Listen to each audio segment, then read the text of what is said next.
Hello friends, आज हम दूसरे एफोरिज्म के बारे में देखेंगे। एफोरिज्म 2 जिसमें आइडियल क्योर की बात की है। The highest ideal of cure कैसा होना चाहिए।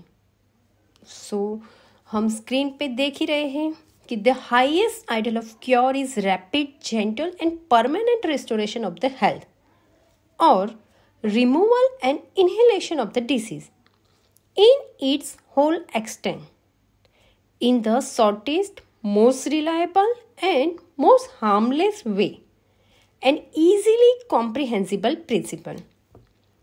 ये है हमारी एफोरिज्म 2। अभी हम इसको देखेंगे तो सबसे पहले हम अपनी समझ के लिए इसे 3 भाग में समझ सकते हैं। सबसे पहला जो इलाज है वो रैपिड यानी जल्द होना चाहिए, जेंटल यानी सौम्य, जो क्रूर नहीं होना चाहिए, और परमानेंट यानी स्थायी होना चाहिए। राइट?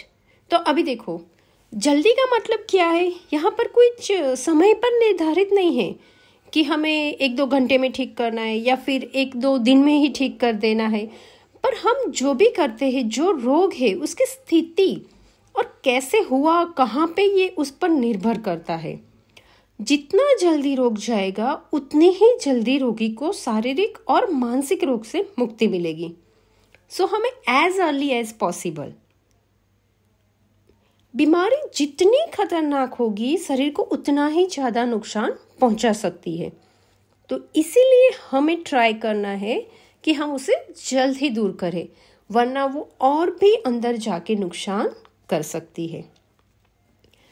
अभी हम जेंटल के बारे में बात करें तो डॉक्टर हनीमैन ने कहा है कि कई ऐसी उपचार पद्धतियां हैं, मतलब कि ट्रीटमेंट है जिसकी वजह से वो उनको अच्छा नहीं लगता था और हमें भी वो अच्छा नहीं लगता।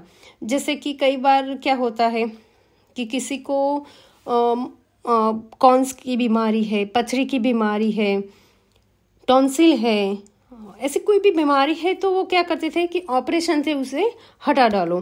तो अभी ऑपरेशन वैसे भी तो दर्द पेन की कंडीशन में है। अगर आप उसे अभी ऑपरेशन कर रहे हो तो उसको और पेन होगा।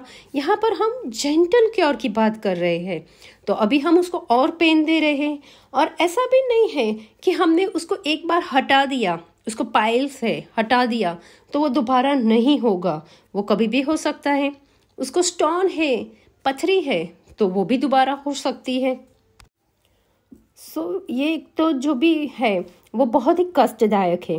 और दूसरा, अगर ये सब चीज़ें हैं जो स्टोन है, पाइल्स है, टॉन्सिलाइटिस है, वैसे जो बीमारियां हैं कि जो दवाइयों से भी अच्छी हो सकती है, तो फिर सर्जरी करने की क्या ज़रूरत है। राइट? और अगर एक बार ऑपरेशन करवाया तो फिर भी दोबारा हो सकती है, जैसे हमने पहले भी देखा। जिसको भी कोई रोग होता है वो वैसे भी परेशान है। राइट? इसीलिए हमें जो भी ट्रीटमेंट दे रहे हो एकदम जेंटल हो, उसमें दर्द ना हो। इसलिए हमें वेल प्रूवन हमारी मेडिसिन देनी चाहिए। सिमिलिम एंड उसकी जो पोटेंसी है वो अच्छे से सिलेक्ट करके उसको देनी चाहिए। अभी परमानेंट रिस्टोरेशन ऑफ हेल्थ की बात करें तो क्या होना चाहिए। परमानेंट मतलब कि जो भी उसका एग्जिस्टिंग कॉज है, उसके साइन एंड सिम्टम्स है, वो हमें परमानेंटली रिमूव करना है, स्थायी तौर पे रिमूव करना है। ठीक है? अगर चीज़ जो बहुत लंबे समय तक बनी रहेगी तो हमें ऐसा नहीं है कि उसको सिर्फ रोग को ही कम करना है या दबाना है, हमें उसके पूरे एग्जिस्टिंग कॉज को भी दूर करना है ताकि वो परमानेंट हो सकता है। फिर आता है removal and annihilation of disease. Inhalation of disease में क्या है कि हमें उसे जड़ से उखाड़ देना है। जो भी उसका रोग है उसे जड़ से मिटाना है। उसकी जो प्रीवियस कंडीशन है, मतलब क्या थी वो, उसकी प्रीवियस कंडीशन क्या थी, जब पेशेंट को कोई साइन सिम्टम्स नहीं था, वो बीमार नहीं था, तो उसकी प्रीवियस कंडीशन क्या थी, वो ईज में था, उसको कोई डिसीज नहीं था। तो हमें वो लौटाना है, पेशेंट को उसकी ईज वाली ईज वाली जो परिस्थिति है वो उसे वापस देनी है। और हमारा क्योर कैसा होना चाहिए? तो in the most shortest, most reliable and most harmless वे।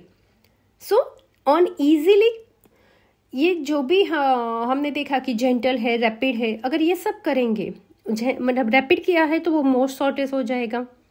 जैसे भी हो हमें ट्राई करना है कि कम समय में जल्दी से हो जाए। मोस्ट रिलायबल होना चाहिए, उससे उसको कोई नुकसान नहीं होना चाहिए। वेल प्रूवन मेडिसिन यूज़ करनी है, उसके लिए जो सिमिलिमम है वो यूज़ करनी है। एंड मोस्ट हार्मलेस वे, जिससे उसको कोई हार्म ना हो, right. On easily comprehensive principle, तो व्हाट इज कॉम्प्रिहेंसिव प्रिंसिपल? तो विच इज अंडरस्टेबल प्रिंसिपल। जो भी अंडरस्टेबल प्रिंसिपल है उस पर ये काम करना चाहिए। मोस्ट अंडरस्टैंडेबल प्रिंसिपल मतलब कि जो भी हमने ट्रीटमेंट के लिए पसंद किया है, जो पद्धति हमने पसंद किए हैं, वो विश्वसनीय हो और अच्छी तरह से सिद्ध होनी चाहिए। जैसे कि जो हम मनुष्य है वो एक प्रकृति का ही एक हिस्सा है, और जो रोग शक्तियाँ हैं वो प्रकृति में होने वाला विचलन है, राइट। तो इसीलिए इलाज के लिए भी प्राकृतिक प्रक्रियाओं का पालन किया जाना चाहिए, जो प्रकृति में ही अवेलेबल हो और उसके नियमों में जो हो। इसीलिए हमारे मास्टर ने सिमिलिया सिमिलिबिस क्यूरेंटर, प्रकृति का ही होम्योपैथिक नियम है, उस पर ही हमारी मेडिसिन काम करती है। ये समान कृत्रिम औषधीय जो भी हम सिमिलिमम मेडिसिन यूज करते हैं, वो प्राकृतिक रोग बल को दूर करने के लिए हमारे वाइटल फोर्स को उत्तेजित करती है, और इस प्रकार आसानी से समझने योग्य सिद्धांत द्वारा इलाज प्राप्त किया जाता है। और इसीलिए हम उसे बोलते हैं कि हमारा जो तो हाईएस्ट आइडियल क्योर है, वो जो हमारे एफोरिज्म 2 में बताया गया है, उस हिसाब से एक फिजिशियन को करना चाहिए, तभी हमारे मरीज को आइडियल क्योर प्राप्त होगा। Thank you.